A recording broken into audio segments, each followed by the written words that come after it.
Kita semua percaya konten sejarah itu penting. Tapi, untuk memproduksi lebih banyak konten sejarah, diperlukan dana yang tidak sedikit, baik untuk riset, ilustrator, biaya operasional, dan sebagainya. Beruntungnya, saat ini sudah ada platform apresiasi kreator Indonesia yang bernama Karya Karsa. Melalui Karya Karsa, kalian dapat mendukung kreator favorit kalian hanya dengan menggunakan GoPay maupun OVO. Sekarang, sudah ada beberapa orang yang mendukung Inspeksi Story. Kalau kamu percaya dengan apa yang kami perjuangkan, kamu juga bisa menjadi salah satu dari mereka. Jadi, tunggu apa lagi? Yuk, dukung Inspeksi Story. Gulag adalah sebutan dari sistem camp kerja paksa yang mulai beroperasi di masa pemerintahan Vladimir Lenin, sang pendiri dari Uni Soviet. Gulag sendiri merupakan singkatan dari Главное управление лагерей, yang jika diterjemahkan, artinya adalah camp administrasi utama. Sekalipun sudah ada sejak kepemimpinan Lenin, Gulag baru menjadi terkenal saat kepemimpinan Joseph Stalin. Di masa kepemimpinannya, Gulag mendapatkan perhatian yang jauh lebih banyak. Kapasitas tahanan terus dikembangkan, seiring dengan semakin banyak tahanan yang ditahan di camp Gulag. Tahun 1936 saja, Gulag sudah menampung jutaan tahanan. Jumlah tahanan yang demikian besar tidak hanya ditahan di suatu tempat, melainkan terbagi di antara berbagai kamp tahanan yang tersebar di wilayah Uni Soviet, khususnya Siberia. Di antara para tahanan, sebagian besar dapat dikelompokkan sebagai tahanan politik, yaitu mereka yang dianggap tidak setuju, dirugikan, atau yang melawan komunisme. Sedangkan sebagian lainnya adalah pelaku kriminal yang memang melanggar peraturan dari Uni Soviet. Sekalipun demikian, tahukah kalian bahwa istilah Gulag sebenarnya tidak terlalu dikenal oleh masyarakat umum sebelum tahun 1973. Pada tahun 1973, seorang novelis Rusia yang bernama Alexander menuliskan pengalamannya sendiri sebagai korban dalam sebuah karya yang berjudul The Gulag Archipelago. Dalam karyanya tersebut, ia menjelaskan bagaimana rasanya ditahan selama 8 tahun di Gulag dan apa saja yang ia dan narapidana lainnya alami. Karyanya dibagi menjadi 3 bagian. Bagian pertama dan kedua lebih menceritakan bagaimana proses penangkapan, proses pengadilan, proses pemindahan, dan proses penahanan yang dilakukan oleh otoritas pemerintah di bawah polisi rahasia Uni Soviet, yang lebih dikenal dengan istilah OKPU. Sedangkan karyanya yang ketiga lebih banyak menceritakan berbagai macam usaha perlawanan dan pelarian diri dari sistem tersebut. The Gulag Archipelago merupakan mahakarya dari Alexander yang menyadarkan dunia akan keberadaan dari camp Gulag dan bagaimana menakutkannya pemerintahan Uni Soviet di bawah rezim Joseph Stalin. Gulag mulai beroperasi sejak tahun 1919 dan masih terus beroperasi sampai dengan masa kepemimpinan Mikhail Gorbachev. Gulag didirikan ketika Perang Saudara Rusia masih berlangsung. Tidak mengherankan jika penghuni Gulag memiliki banyak kemiripan seperti ketidaksukaannya pada faksi komunis. Siapa sajakah mereka?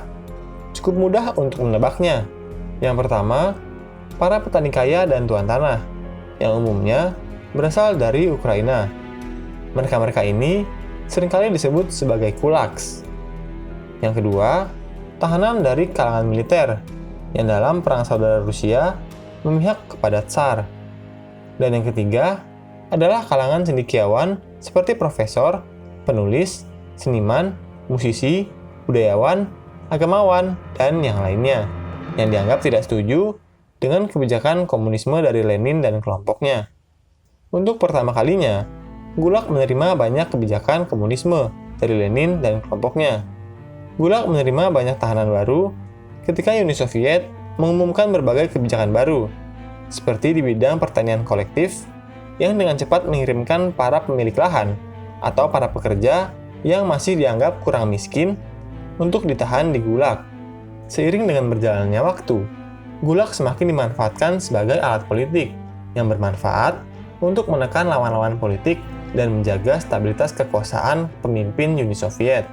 Beberapa kebijakan yang sangat terkenal dan berpengaruh dalam meningkatkan penghuni Gulag, diantaranya adalah kampanye melawan kulaks yang dimulai tahun 1930 hingga 1933. Menurut kebijakan ini, petani diwajibkan untuk menyerahkan seluruh hasil panen yang dimilikinya kepada pemerintah.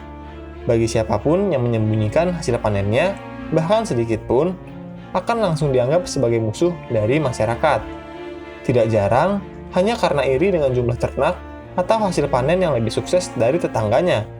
Para petani saling memfitnah tetangganya sendiri sebagai anti komunis atau anti pemerintah kepada pihak otoritas.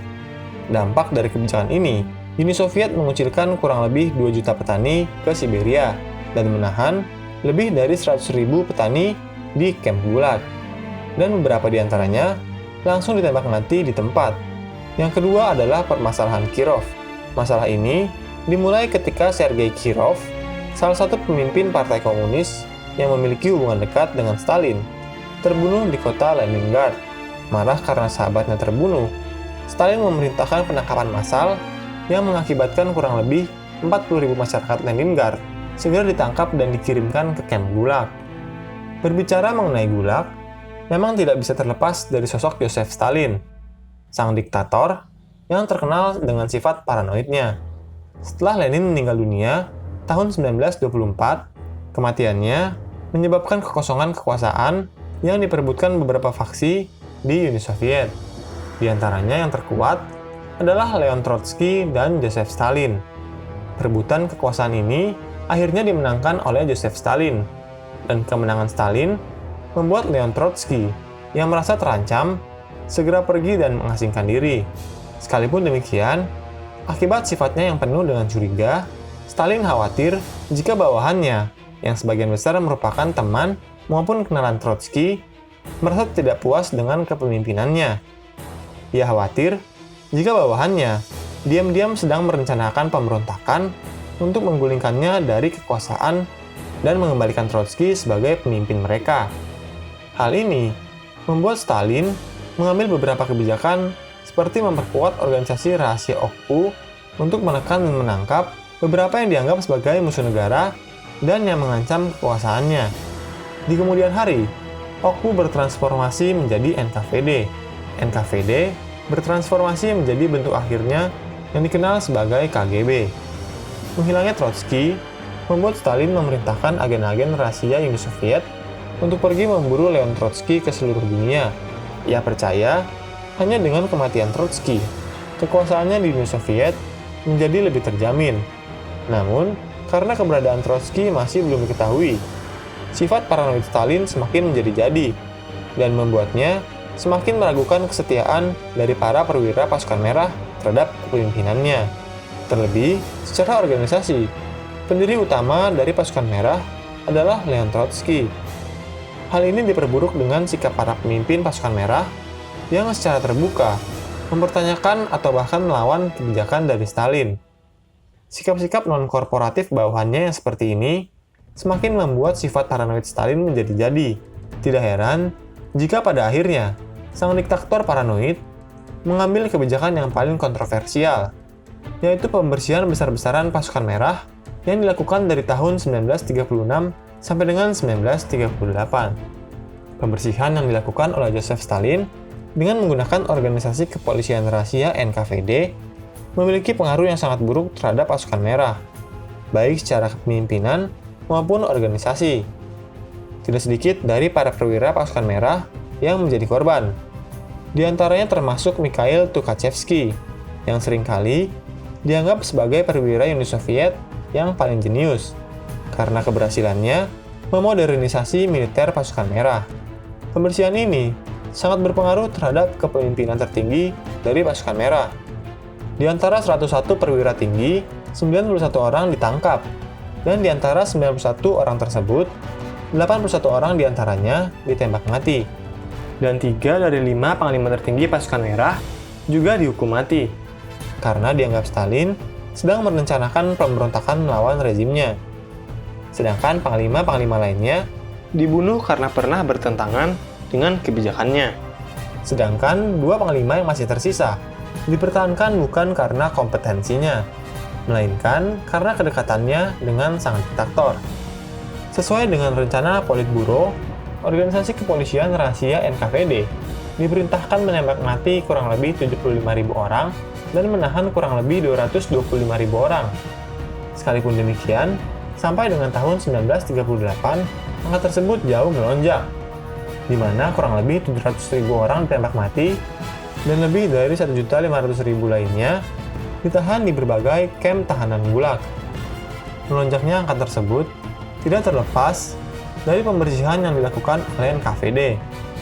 Sekalipun awalnya, pembersihan tersebut bertujuan untuk mereformasi pasukan merah yang dicurigai sebagai pengikut Trotsky. Dalam prakteknya, pembersihan tersebut semakin meluas dan merambah ke masyarakat umum. NKVD dengan mudah menangkap dan menahan individu yang dianggap membahayakan Uni Soviet dan Joseph Stalin. Seiring dengan berjalannya waktu, siapa saja di Uni Soviet yang menggunakan nama Stalin secara tidak hormat terancam menjadi tahanan baru di kamp tahanan Gulag. Jumlah tahanan Gulag mengalami penurunan saat Uni Soviet diinvasi Jerman. Apa penyebabnya? Pasukan Merah membutuhkan sebanyak mungkin personil demi menahan laju pasukan musuh yang seakan tidak terbendung. Tahun 1941 hingga 1944, otoritas yang berwenang mengumumkan amnesti bagi para tahanan yang ingin menebus dosanya dengan bertempur melawan invasi penjajah. Kurang lebih 975.000 tahanan menerima amnesti. Para tahanan ini diperintahkan untuk maju melawan Jerman dalam bentuk gelombang demi gelombang manusia. Di belakangnya, terdapat batalion-batalion pasukan penal dengan senapan mesin otomatisnya yang siap menembak siapapun yang mencoba untuk kabur. Setelah Perang Dunia Kedua berakhir, Uni Soviet memiliki banyak tahanan perang. Banyak diantaranya yang dikirim ke kamp kerja paksa Gulag di Siberia. Jumlah populasi Gulag mencapai puncaknya pada tahun 1950. Tercatat sebanyak 2.525.146 tahanan. Sejak kematian Joseph Stalin tahun 1953, jumlah tahanan terus mengalami penurunan. Hanya 22 hari setelah kematian Stalin, kurang lebih 1 juta tahanan mendapatkan pengampunan, seiring dengan dijalankannya destalinisasi oleh Nikita Khrushchev. Akhirnya, pada tahun 1986, Mikhail Gorbachev secara resmi mengumumkan membebaskan semua tahanan politik dan secara resmi menutup kamp Gulag. Hai, bantu kami dalam memproduksi lebih banyak konten sejarah dengan mengklik tombol subscribe. Dan jangan ragu untuk memberikan saran, komentar, atau pertanyaan. Terima kasih.